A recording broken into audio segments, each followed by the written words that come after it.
Welcome to the Self-Control Show, a podcast for men. If you get defensive, shut down, or find yourself going 0 to 100, you're in the right place. Most men were never taught how to regulate their emotions. And this show is about changing that. It's not therapy, and it's not fluff. It's training. I'm your host, Jason Schnitzer. Let's get to work. What's up, everybody? Welcome back to the show, and I've got a great one for you this week. And we're going to talk about something that might sting a little bit. I know, cliche. I sound like my Instagram page. But what I've got for you this week is basically, why are you turning into the dad that you swore you'd never become? And how to change things before it's too late. And what the real impact is on your kids and your wife. Why simply that shift in your tone, right? That going 0 to 100, that losing your cool or overreacting or turning a little thing into a big thing, what that's really doing to your kid dynamically in the situation. And first off, what we want to recognize is that patterns happen for a reason, right? Most of the stuff that we do or don't do is inherently wired in our system.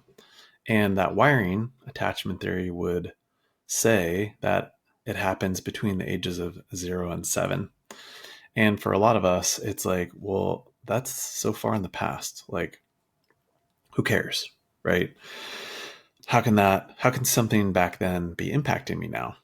And the truth is if you are reacting or responding in a way that you don't want, like showing up in a way in which you don't like and you'd rather change, right? The first place you go is kind of like to the hardware.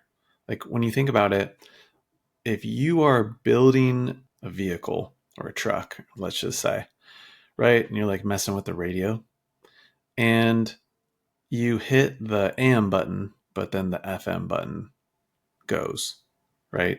Hopefully everybody knows what AM and FM is, right? Yeah, I think so. You're like, what the heck? This doesn't make any sense, right?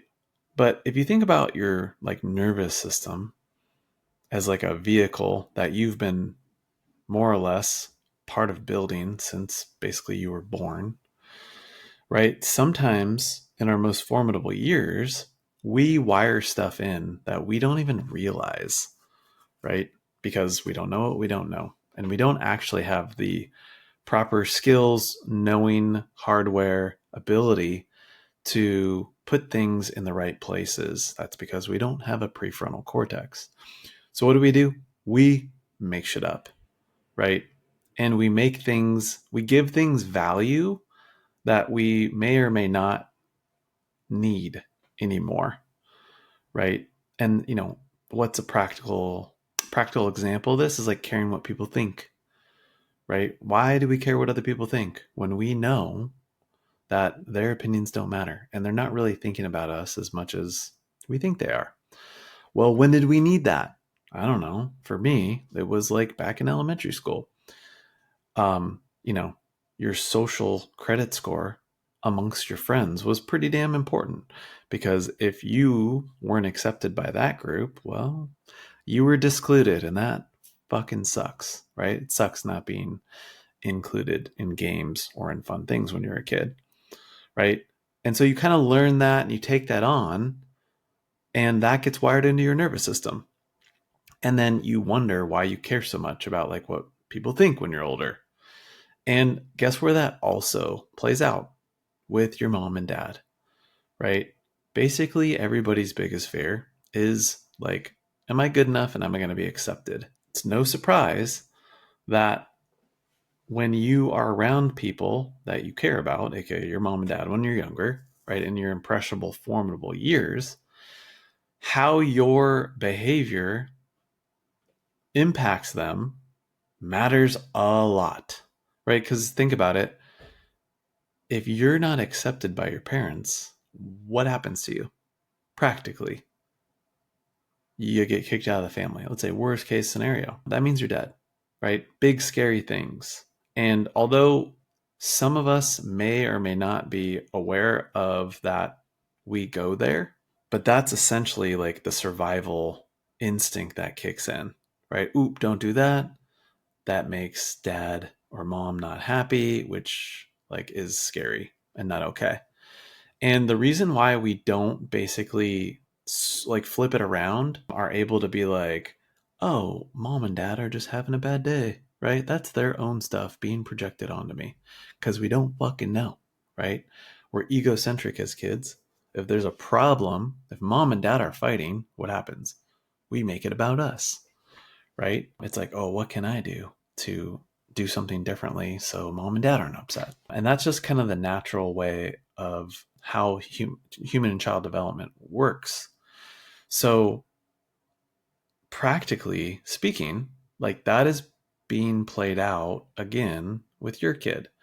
And the things that your kids do or don't do, right? But mostly the things that trigger you, right? That get you into reactive mode probably are going to be the same things that pissed your parents off. Not a surprise.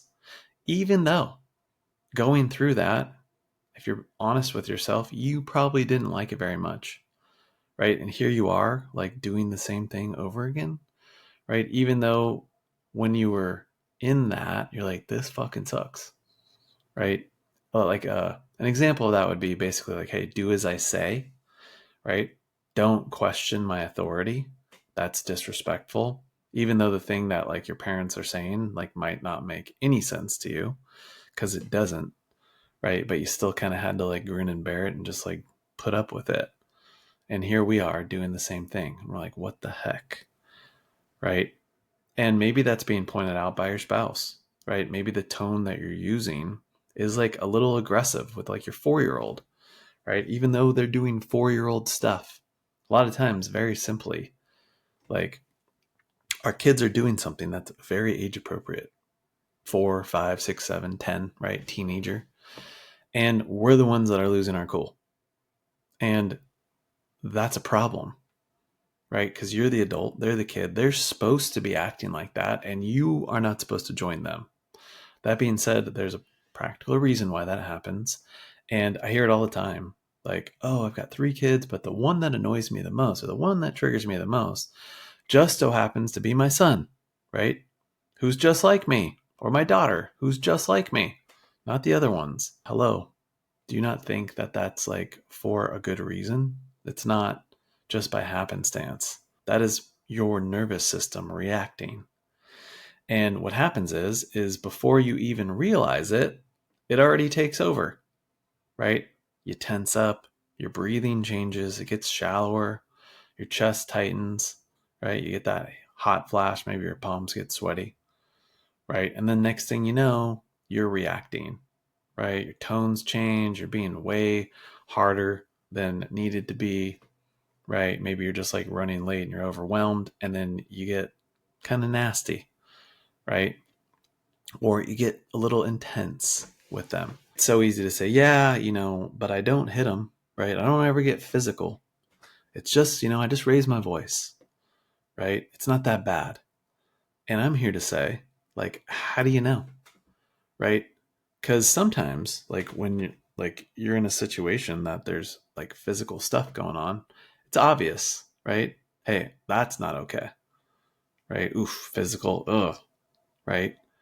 But you're basically replacing physical action with your voice, which has the same impact. You just can't see it, right? Your voice isn't going to bruise their wrists from grabbing them, or their arm from grabbing them, or their butt from spanking them, right? Where it's going to go that you can't see is right into their nervous system, right? Think about it.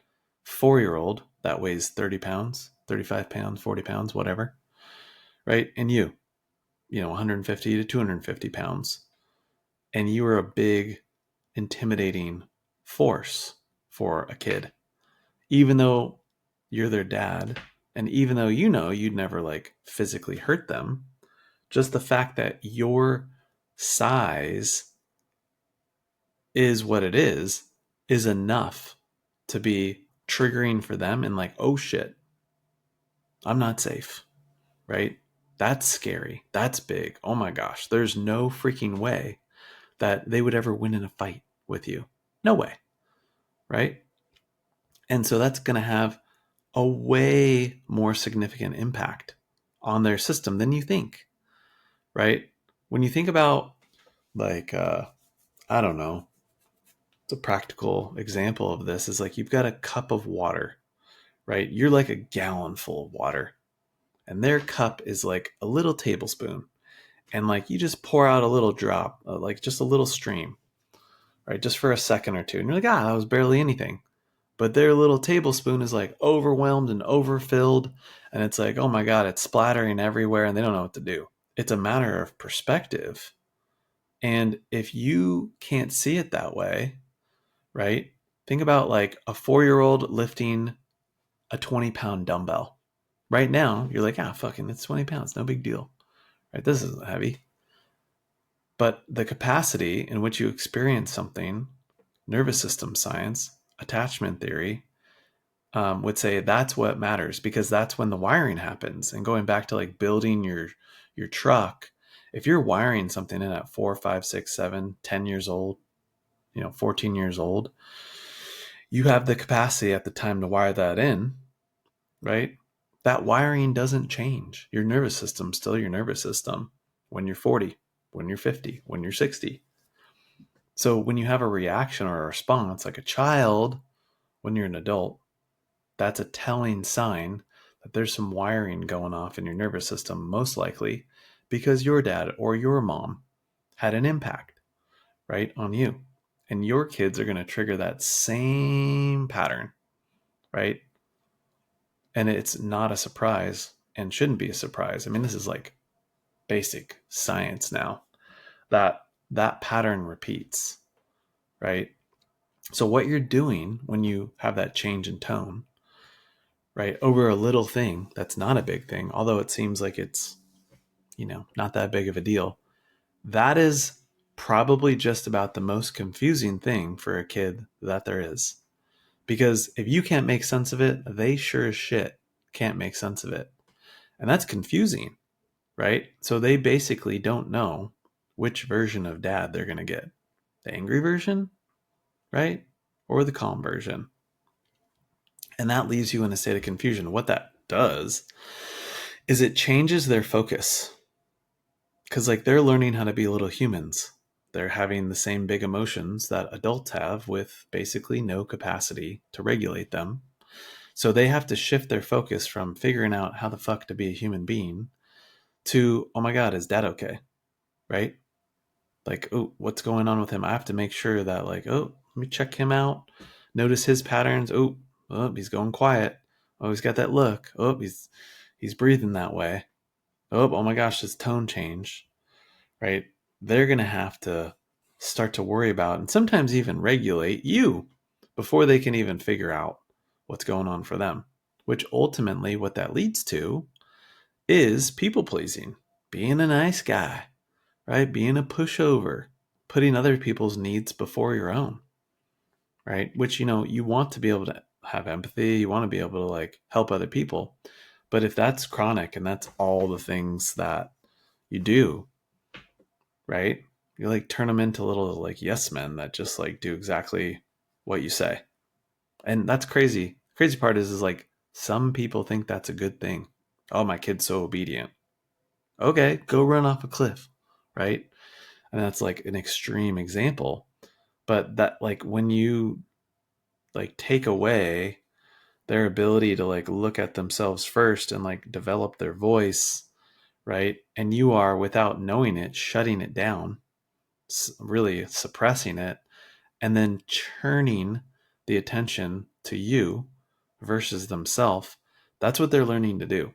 Like, oh my God, I'm okay when you're okay. Let me make sure you're okay, then I can be okay. Right? In a relationship, what happens is basically, well, one of two things, right? Either the situation that they're in with you and the family dynamic is just so overwhelming, they could just go quiet, right? And shut down and get overwhelmed and kind of like disappear, right? And avoid conflict. Or when conflict comes, it just makes them so anxious, right? Because like, oh no, if they're not okay, I'm not okay, right? And so naturally what happens is they're going to say yes when they mean to say no. And that just leads to resentment in a relationship. or it leads to like them not being included. And a lot of times what happens is instead of like knowing that and knowing what's going on, they just blame the other person. They'll start blaming their wife, right? And maybe you're guilty of that. Maybe you blame your wife for stuff. And I'm not here to say that relationships aren't a two-way street, but a lot of times we blame people, especially our wives, for things that are going on for us, but we've like made this covert contract where it's like, oh yeah, if I take care of your needs, you're going to take care of mine. I mean, that's kind of like the nice guy syndrome, right? Being a nice guy, people pleasing. That's not what we want our kids to grow up as, right? So where that starts is being able to regulate your emotions, right? Being able to see your own patterns and where they came from, how that impacted you, and then developing the right tools to be able to not show up that way. And what that's going to give you is consistency, right? Which is what our wives want, which is what our kids want. They just want to be able to like relax into and trust that like, hey, dad's got it, not because he's just like holding it in and suppressing all of his shit. And like, he's like, yeah, I'm fine, right? When you're really not. But to like have the tools and the support to just be like, yeah, I'm fine. And, this is what I've got going on. And this is what I'm feeling. And this is how I'm stressed out. Actually doesn't have anything to do with you, right? And to be able to like have that be very explicit now in the open, because otherwise kids just fill in the blanks and they're like, ooh, must be me. I'm pretty sure everybody listening to this agrees that they don't want to be a burden to their kids, right? Everybody's trying to give their kids a better life. And this is that invisible thing that without awareness gets passed on, right? And then all of a sudden, it becomes their burden, their cross to bear. And we want to shield them from that because life's hard enough.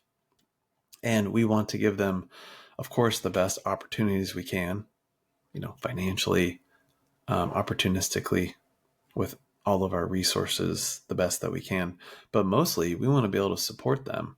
We want to be able to like be an embodied example of, patience, kindness, support, love, discipline with love, firmness with love, and not just have it be like a chipping contest. Poke, poke, poke, poke, poke, poke, poke. Nothing's ever good enough, right? Because then what happens is eventually your kids grow up and they're like, fuck you, right?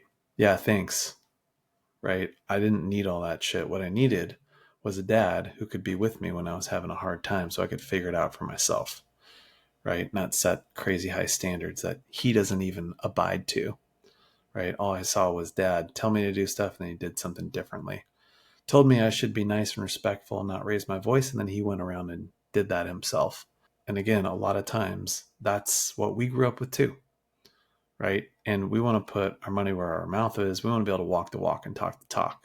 I mean, this is what I live and I breathe and what I love helping guys do. And, if this is you, as always, feel free to book a complimentary call with me, chat more. Love to hear what's going on for you to see if we'd be a good fit to coach together. Because this stuff is like, it's the most important thing to have dialed in to be able to regulate your nervous system and your emotions, so that you can be in control in the hard times and show up a different way. And you can break that cycle.